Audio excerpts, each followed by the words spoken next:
Hi friends, this is my channel Learn Medical with Dr. Smara, and today's topic of discussion is NCAS, that is National Quality Assurance Standard.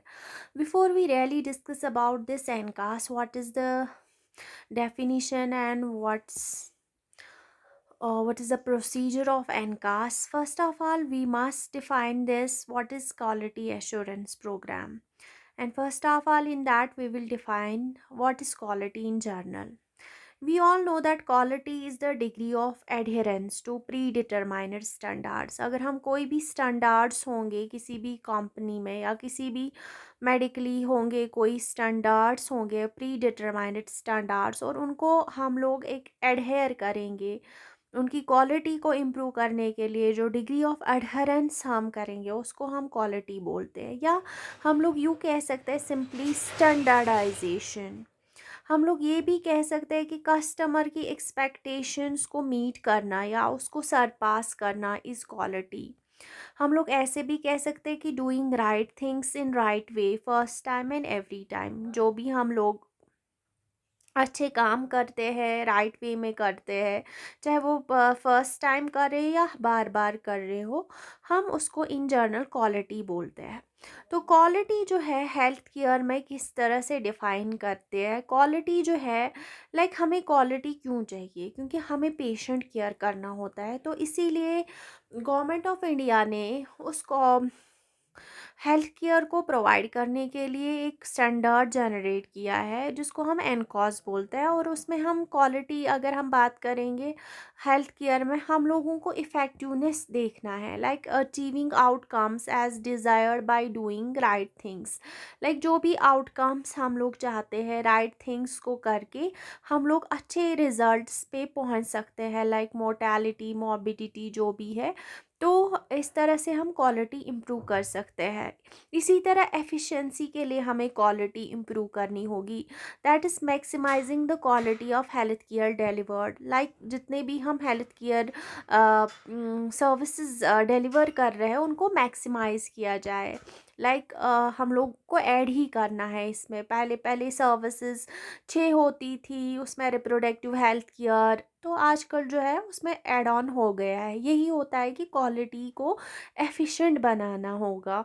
इसी तरह equity हमें maintain करनी होगी health care services को provide करने के लिए, यानी कि जो हेल्थ केयर सर्विसेज है वो इक्वल इक्वालिटी हमें प्रोवाइड करनी होगी सारे लोगों को।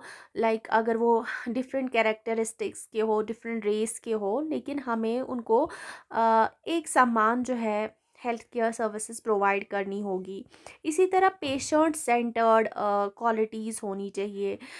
जो भी हम लोग हेल्थ केयर सर्विसेज दे रहे हैं वो पेशेंट के स्टैंडर्ड्स को मीट करने चाहिए या पेशेंट के रेफरेंसेस जो है प्रेफरेंसेस जो है उनको मीट करने चाहिए। जो भी हम सर्विस प्रोवाइड करते हैं वो हमें डॉक्टर सेंटर नहीं होना चाहिए, वो पेशेंट सेंटर्ड होना चाहिए। पेशेंट की जो नीड्स है फ्री ड्रग्स वो उसको चाहिए, फ्री डायग्नोस्टिक्स उसको चाहिए, फ्री सर्विस उसको चाहिए, वो वो मिलना चाहिए उसको।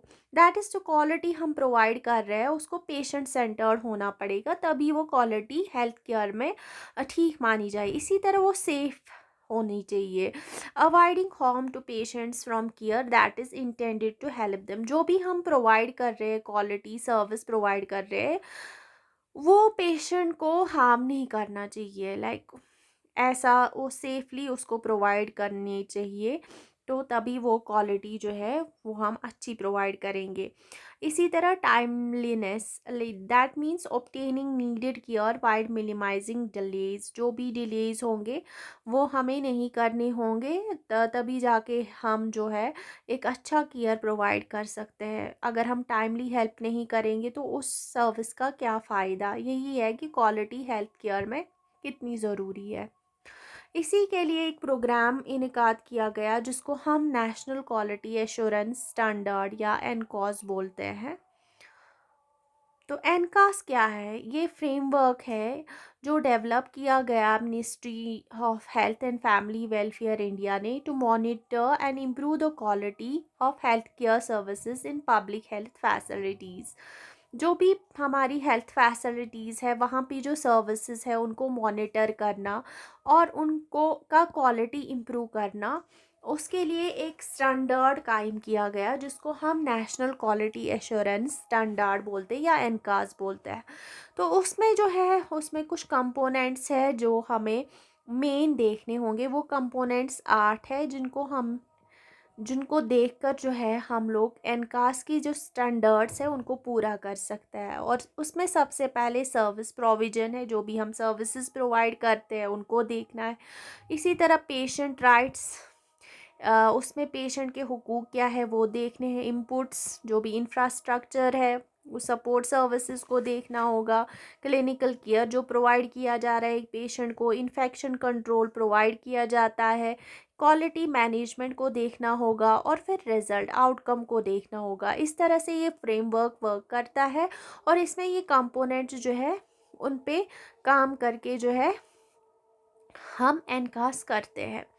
क्वालिटी एश्योरेंस इन इंस्टीट्यूशनल स्ट्रक्चर, अगर हम स्ट्रक्चर की बात करेंगे इसमें कुछ असेसमेंट होता है, यानी कि इस क्वालिटी को स्टडी करने के लिए एक फ्रेमवर्क बनाया गया। तो फ्रेमवर्क स्टार्ट होता है फैसिलिटी लेवल पे, वहाँ पे एक टीम होती है, वहाँ का इंचार्ज और जो भी वहाँ पे स्टाफ होता है वो खुद की क्वालिटी को एसेस करता है, उसको क्वालिटी टीम बोलते हैं, क्यूटी बोलते हैं। फिर डिस्ट्रिक्ट लेवल पे जो है एक टीम बनती है, उसको हम डिस्ट्रिक्ट क्वालिटी एश्योरेंस कमेटी या डिस्ट्रिक्ट क्वालिटी एश्योरेंस यूनिट बोलते हैं। वो डिस्ट्रिक्ट लेवल पे जो है बनती है और फिर वो इस फैसिलिटी का असेसमेंट करते हैं।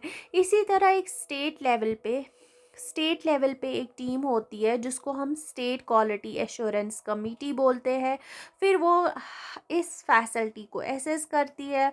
तो इन स्टैंडर्ड्स को हमें मीट करना होगा। जो भी क्वेश्चंस एग्ज़ाम्स होंगे ये हमारे इंफ्रास्ट्रक्चर को, ये हमारी सर्विसेज को एसेस करेंगे और फिर हमारा एक स्कोर होगा और एक फ्रेमवर्क बनती है। और फिर जब ये क्वालिफाई करता है एक फैसिलिटी तो फिर उसका नेशनल होता है, उसको हम सेंट्रल क्वालिटी सुपरवाइजरी कमेटी बोलते हैं और वो फिर क्वालिटी चेक करते हैं इस इंस्टीट्यूट की, उस हेल्थ फैसिलिटी की। तो इस तरह से एक फ्रेमवर्क बनता है starting from the quality team at the facility level and at the national level, so that कि ये इनका सर्टिफाइड हेल्थ फैसिलिटी बने।